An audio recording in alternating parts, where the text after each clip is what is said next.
Luluto tayo ng ulam natin. Simpleng ulam lang. Yan. Kasama yung atay.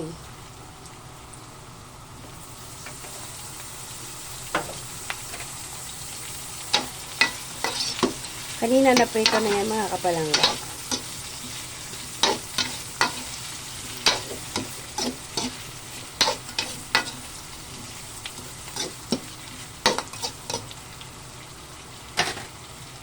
So, mabilis na lang yan maluto mga kapalangga kasi yan ay naprito na lahat. Okay?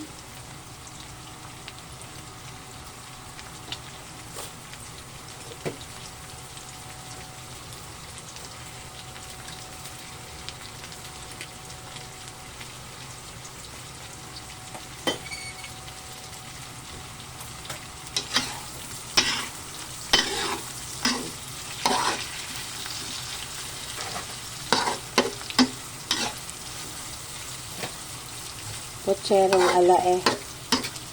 Magluluto tayo ng potserong ala eh.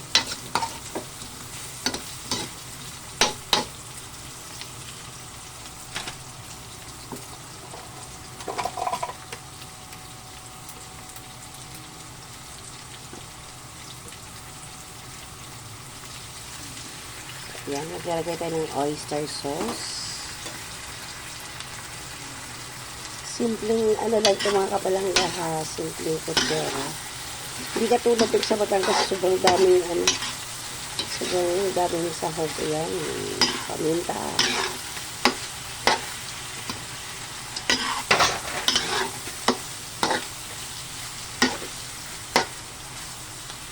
Okay.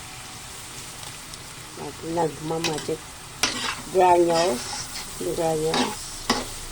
Okay, yung ating Heinz tomato sauce. Yan.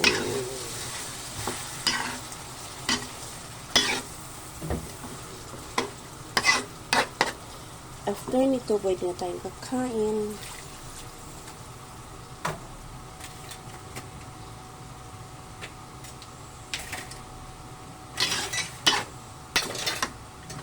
Mamaya, magluluto din tayo ng ano.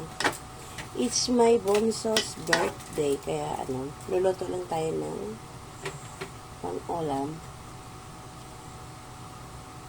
Lalagay tayo ng ketchup. Pampapula ng buhay.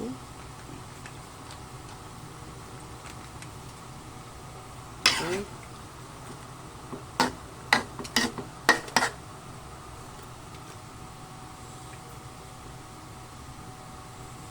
Ayan. Lupit. Hanapin ko lang yung takip. Kung nasaan na yun. Ayan, sa baba ng bigas, kuya. Sorry naman. Sa baba ng bigas.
So, takpan lang natin ng transparent mga kapalangga.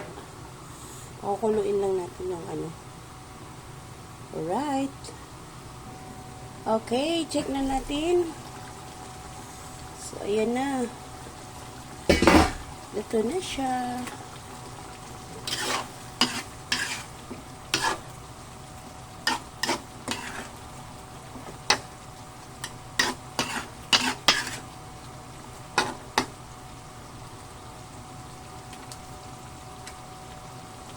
Maglagay tayo ng pineapple tidbits. ang ating sili, ang bell pepper.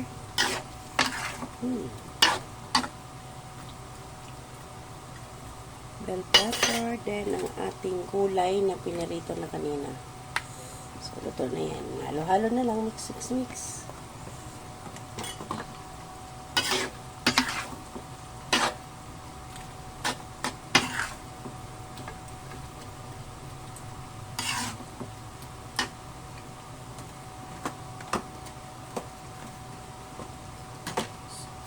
Ating piniritong saging. Halo lang natin mga kapalangga.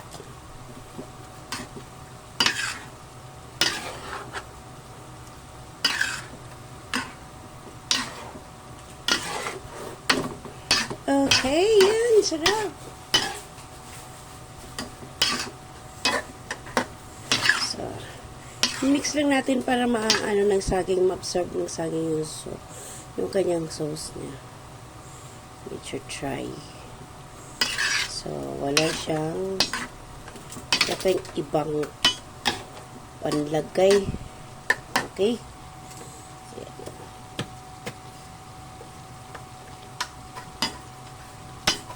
Sarap. So, yan. May atay siyang kasama mga kapalangga. First time nagluto ng putserang may atay.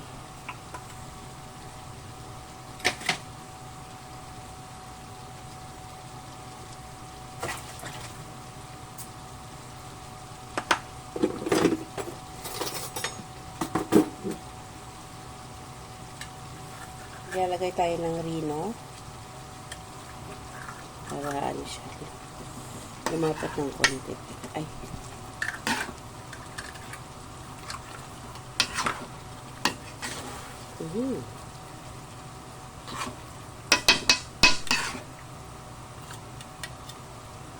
Okay. Lagyan ng sabaw ng kandong yun. Itong kampay. Okay. Lalagay daw tayo ng ano, yung pinagpakuluan kanina ng karne. Lalagay daw tayo. Konti lang. Okay. Okay, kasi medyo malabo. Oops.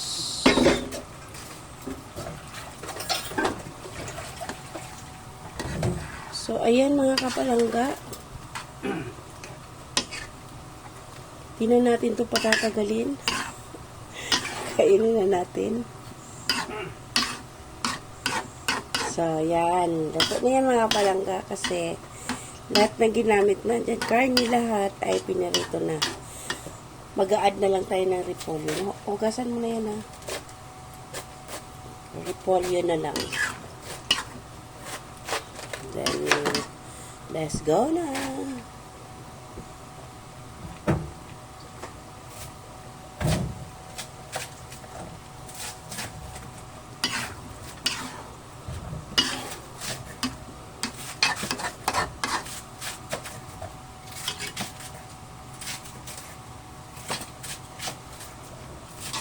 Ano lang natin ito. Kasi may natira siyang parang ano dito ba, yung liver spread niya.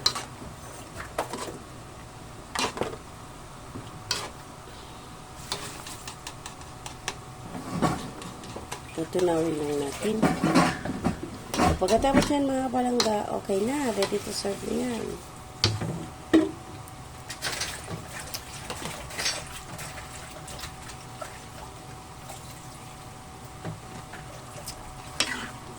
Maglalagay tayo ng asukal.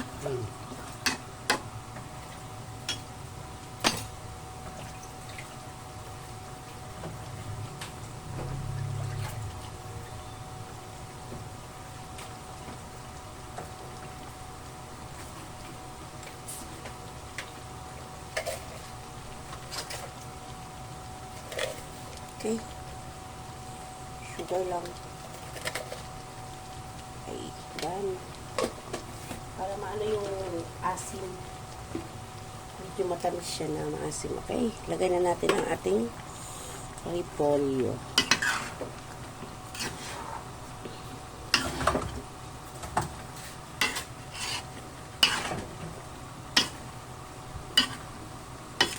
Ayun.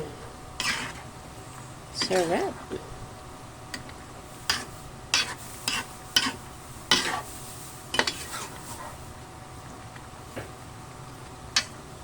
So, ayan na mga kabalangga. Super yummy na. Maraming salamat po everyone sa lahat ng sumusuporta sa aking mga videos, sa aking mga live. Bye! See you around mga kabalangga. God bless everyone. Salamat.